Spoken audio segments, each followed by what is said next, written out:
Merry Christmas one and all, and welcome to Seen Through Glass. This is my final video of the year. I'm wrapping up what's been an amazing 2022. A year full of some incredible adventures. But I got one more adventure left, and it's one that I've been looking forward to for quite a while.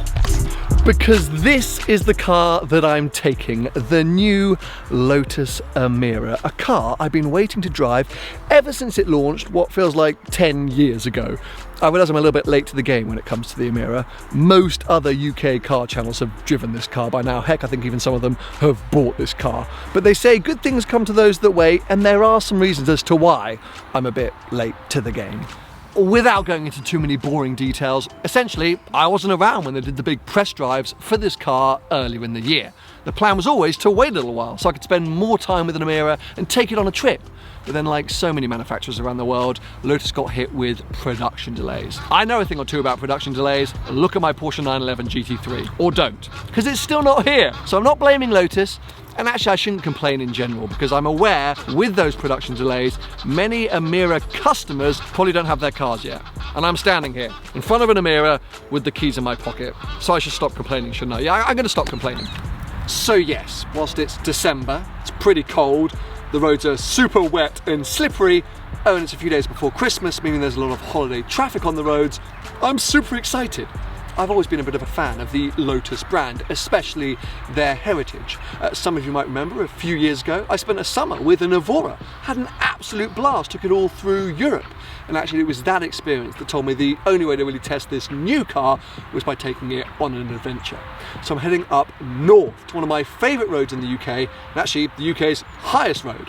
It's up in Scotland, which means over the next 48 hours, I'm going to do over 1,000 miles in this car. The perfect way to find out if the Emira was worth the wait.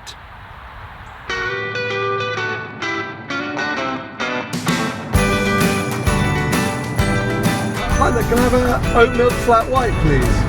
It's a long old slog today. I'm going to be doing about 500 miles up to Scotland. It means I'm going to spend about 9 hours in this car, and it's mostly going to be on the motorway. Now, if I was in an Exige, an Elise, even an Evora, that might make me panic slightly, but this is the Emira. Supposedly a Lotus that is easy to live with, comfortable, loaded with tech, modern. I have to say, initial impressions this morning is that Lotus have nailed that brief. This is such a nice cabin, such a nice place to spend time. I have to say, I think Lotus have nailed the design elements of the interior of this car. Everything just looks nice, even the door handles and the switches for the air conditioning, all the materials are lovely, and Apple CarPlay, actual Apple CarPlay in a Lotus. I know that's standard for pretty much all cars these days, but for a Lotus, that's very new and that's very exciting. Cheers, buddy, thank you very much. Don't get me wrong, this is still a small car, but it's a comfortable car to spend a lot of time in. At least, that's what I think initially. Let's find out how I feel in about 9 hours' time.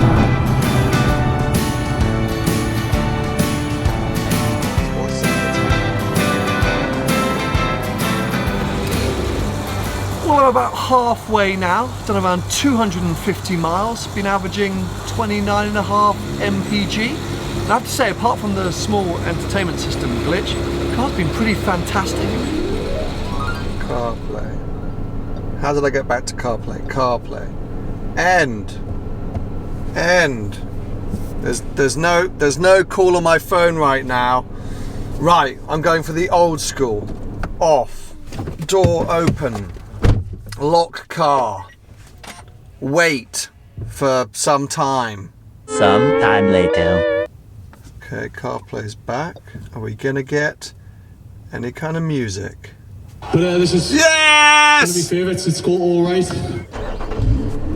We're back in action, people. Just a short 10-minute break. This car is the touring spec, so it's got a slightly softer, more road compliant suspension, and it's lovely.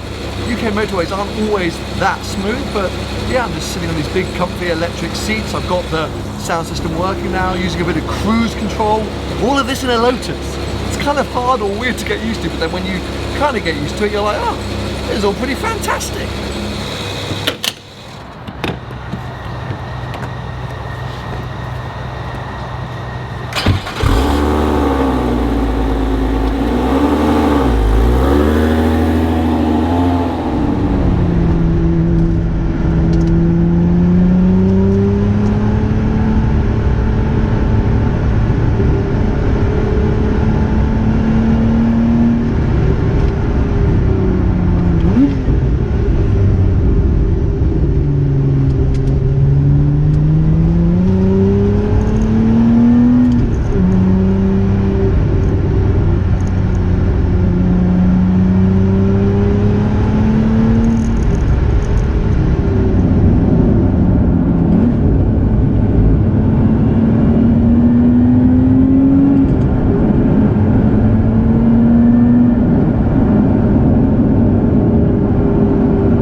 Well, welcome to the Old Military Road in Scotland, the UK's highest road.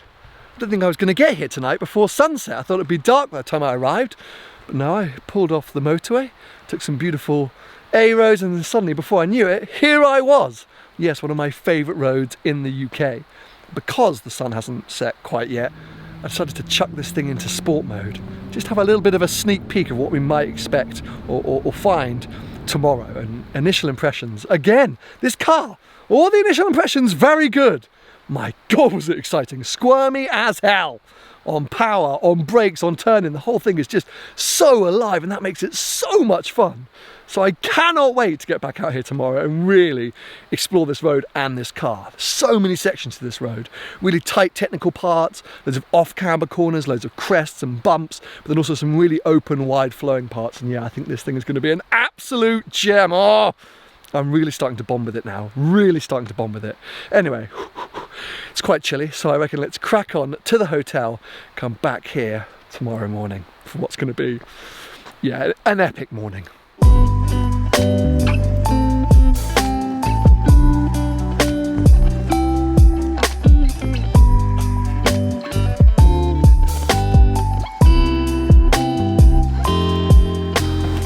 Well, this is the pretty amazing Fife Arms. Those of you that watched my green F-Type R adventure will remember that I kind of stumbled across this place. I'd been up on that high Old Military Road all morning, was looking for somewhere for breakfast, and yeah, came here and was like, wow. I said, I always want to come back and stay. What's this here? Help yourself. We invite you to enjoy our blended malt Scotch whiskey and London dry gin. Oh my God, I don't even really drink that much, but when in Rome, woo! I'm gonna save that for a bit later when I've done my work. But yeah, this is my home for tonight, which is a pretty special home. And then in the morning, as I mentioned, we'll be up nice and early. Sunrise this time of year, 8:45, 9 o'clock, so I can't be up that early, but I want to be there as that sun crests over those mountains to enjoy that car. As I say, initial impressions have been very pleasant with the Emira. I'm a fan.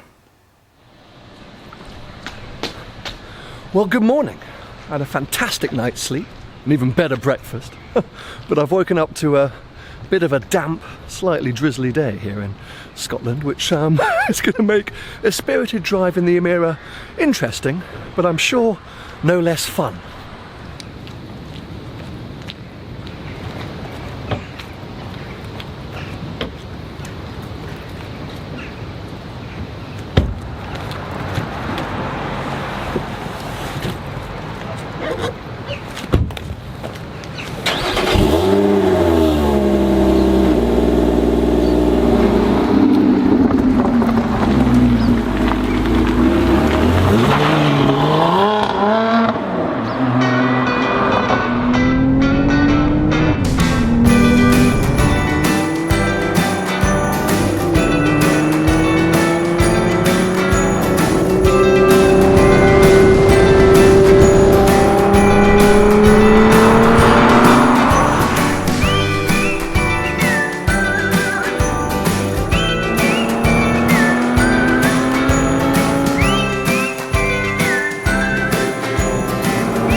Things you need to know.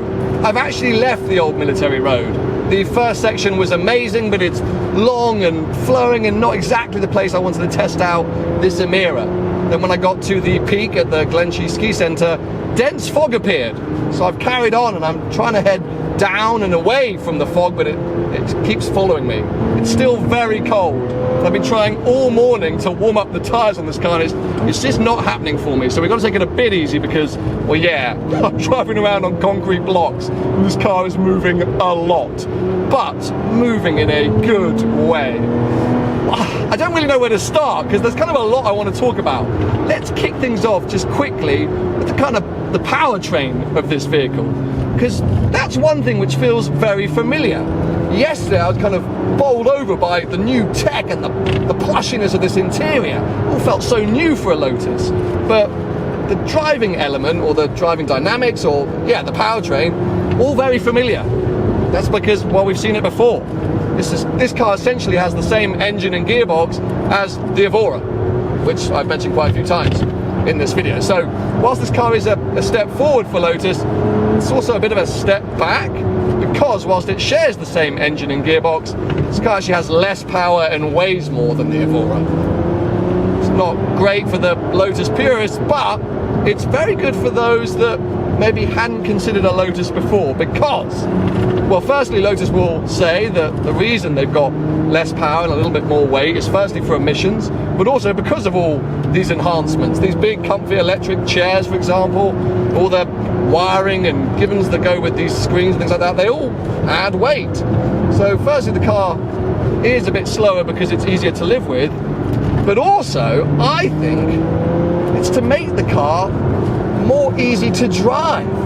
Because look, Lotus has forever been pure driver's cars that we want to get in, come to roads like this and absolutely thrash. They're kind of toys. If somebody tells you that they are dailying an Exige or an Elise or even an Evora, you're like, whoa, brave man, well done, you must be a proper driver.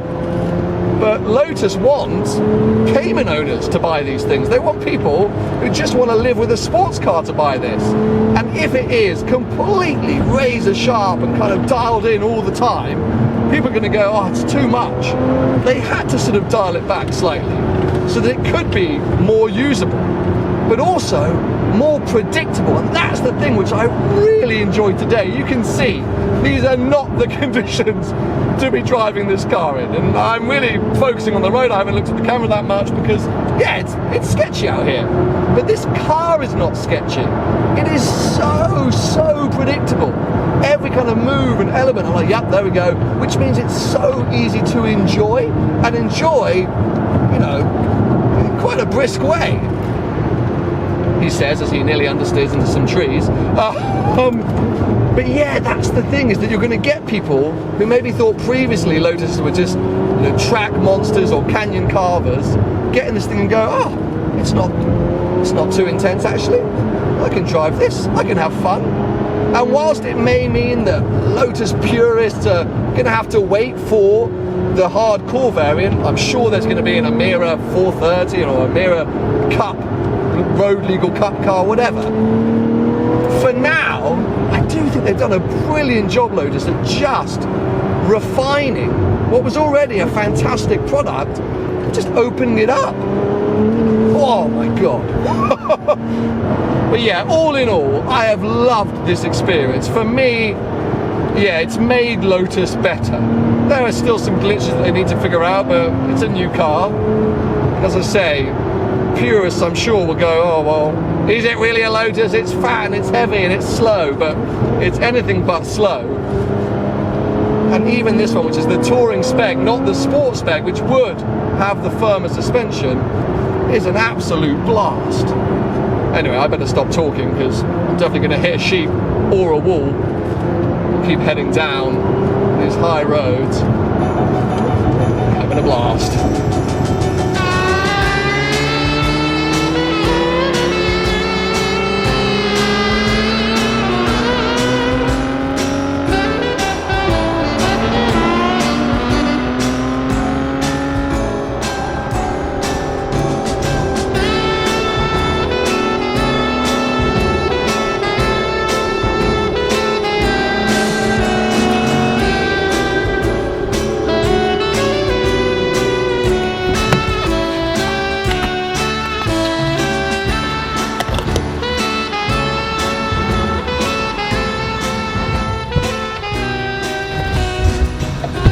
Well, I survived. I made it off those treacherous roads. I'm about to rejoin the motorway and make my way back down south because yes, this is a 1,000 mile test drive, which means I have to do the 500 miles south once again. I've got to be honest, I'm really not that daunted. As exhilarating as that car just was, I know it's going to be pretty comfortable and easy to cruise back to London in, as long as nothing goes wrong. I've loaded up with snacks, ready for the journey. The journey home is always a bit of a depressing one, and I always just want to get it done. So yeah, I've saved some podcasts, got my food, gonna get myself nice and cozy and comfy, set up these lovely cushy electric seats, and crack on.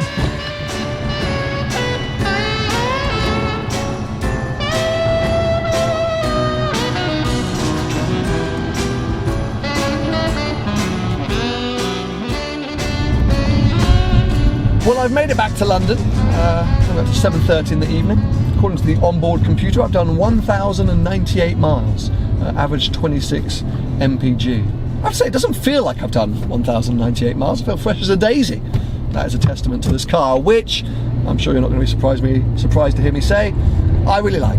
I've really enjoyed spending time in this thing. I think it's bloody brilliant.